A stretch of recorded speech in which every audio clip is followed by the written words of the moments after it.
ఇక 12వ పీఆర్సీ కమిషన్ను నియమించాలి. ఇక తక్షణమే 12వ పీఆర్సీ కమిషన్ను నియమించాలని ఏపీజేఏసీ అమరావతి మహిళా విభాగం రాష్ట్ర చైర్పర్సన్ పాడే లక్ష్మి డిమాండ్ చేశారు. విజయవాడ రెవెన్యూ భవన్లో శనివారం ఏపీజేఏసీ అమరావతి మహిళా విభాగం రాష్ట్ర కార్యవర్గ సమావేశం జరిగింది.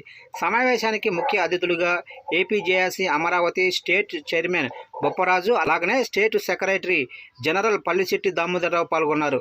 ఈ సందర్భంగా మహిళా విభాగం రాష్ట్ర చైర్పర్సన్ పాడే లక్ష్మి మాట్లాడుతూ, గత ప్రభుత్వం హయాంలో కనీసం జీతాలు, పెన్షన్లు కూడా సకాలంలో అందక ఉద్యోగులు, పెన్షనర్లు తీవ్ర అవస్థలు పడ్డారని, కానీ ఈ ప్రభుత్వం రాగానే వరుసగా 2 నెలలుగా జీతాలు, పెన్షన్లు 1, 2 తేదీల్లో అందుతున్నాయని ముఖ్యమంత్రి నారా చంద్రబాబు నాయుడికి ప్రత్యేక ధన్యవాదాలు తెలిపారు. మహిళా ఉద్యోగులకు ప్రభుత్వం కల్పించాల్సిన చైల్డ్ కేర్ లీవ్ అమలుపై ఆర్థిక శాఖ నుండి తగు ఉత్తర్వులు వెంటనే ఇవ్వాలని కోరారు. గ్రామ సచివాలయాల నుంచి రాష్ట్ర సచివాలయాల వరకు పనిచేసే మహిళా ఉద్యోగినులపై లైంగిక ఇతర వేధింపులపై ఫిర్యాదు చేసేందుకు ప్రతి జిల్లా కలెక్టర్ కార్యాలయంలో ప్రత్యేకంగా సీ-బాక్సులు ఏర్పాటు చేయాలని కోరారు. ముఖ్య అతిథిగా పాల్గొన్న బొప్పరాజు, పల్లిశెట్టి దామోదరరావులు మాట్లాడుతూ, కనీసం ఐఆర్ కూడా గత ప్రభుత్వం ప్రకటించలేదని, ఇప్పటికే నియమించిన 12వ పీఆర్సీ కమిషనర్ రాజీనామా చేసినందున వెంటనే కొత్త పీఆర్సీ కమిషనర్ను నియమించాలని కోరారు.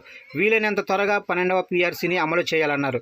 ఏపీజేఏసీ అమరావతి మహిళా విభాగం రాష్ట్ర సెక్రటరీ జనరల్ పొన్నూరు విజయలక్ష్మి మాట్లాడుతూ, త్వరలో మహిళా విభాగం జోనల్ స్థాయి సమావేశాలు కూడా నిర్వహించి తద్వారా మహిళా విభాగం పటిష్టకు కృషి చేస్తామన్నారు.